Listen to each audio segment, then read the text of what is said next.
This time, Islamic Secrets will tell the story of the conversion of NATO's Director of Information, Dr. Murad Wilfried Hoffmann. Islam is a rational and universal religion. It is acceptable, and in accordance with common sense. Islam is a blessing for all nature, because, even though it was revealed on the Arabian Peninsula, Islam is not only for Arabs, but can also be accepted by non-Arabs. In fact, the sciences and teachings contained in the Quran are in accordance with humanity's outlook on life. Therefore, it is not surprising that the religion brought by Muhammad is easily accepted by people who always use their minds. That is what happened to Dr. Murad Wilfried Hoffmann, a former German diplomat. He accepted Islam when his career was at its peak. Dr. Hoffmann accepted Islam and said the Shahada at the Colonia Islamic Center, led by Imam Muhammad Ahmad Rasul. He was born into a German Catholic family on July 3, 1931. He graduated from Union College in New York and then completed his name with a doctorate degree in law and jurisprudence from the University of Munich, Germany, in 1957. Additionally, Hoffmann was a research assistant on the reform of federal civil procedure, and in 1960 he received an LLM degree from Harvard Law School. Then, in 1983 to 1987, he was appointed Director of Information for NATO in Brussels.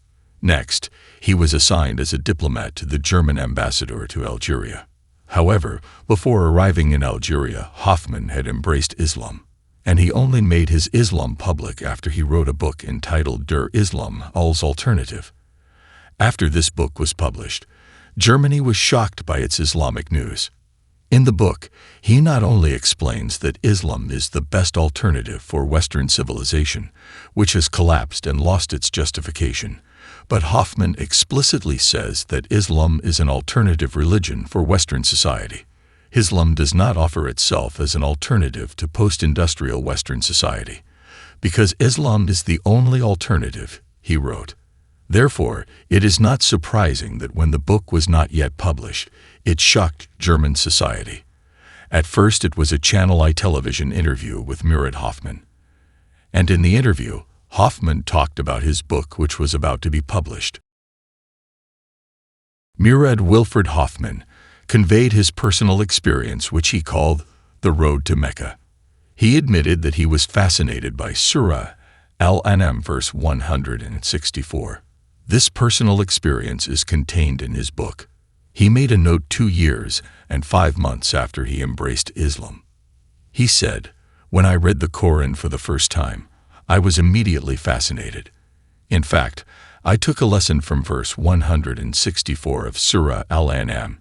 In that verse it is written that, 'And a sinner will not bear the sins of others.' And I understand an error in the Christian teaching about hereditary sin. The correct concept is that men and women stand before the Creator directly without intermediaries. After I understand this, I now believe that Islam is not a step backwards, but a step that leads humans forward and towards a more advanced level than what was achieved after the Messiah," he said. This is not an attitude that requires intelligence, but rather a reason or justification, and is characterized by partiality. Perhaps it is closer to honesty based on the human ability to investigate, a recognition that we are not even capable of providing the possibility of something supernatural. When I hold this opinion for some time, I can suppose that one day the limits of what we can know will not be the limits of nature. This was my decision accompanied by faith, and realizing our limitations in knowing everything with certainty, I therefore choose a humble soul attitude rather than the arrogant and stupid attitude adopted by agnosticists, who prioritize courage and self-satisfaction, and people who usually live in self-alienation, stiff and petty. With full awareness, I surrender myself and my thoughts to a greater reality, of which I feel that I am nothing but a small part. I submit myself to a being who is greater than the rulers of the world. Allah is greater than anything we can possibly imagine. When I say this, I really don't want to lead anyone onto a slippery slope by trying to introduce God to human characteristics.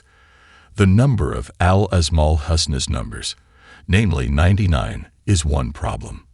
Meanwhile, being mired in the delusion, assumption, that metaphorical names, majas, formed in human language can describe or summarize his character and substance is another problem.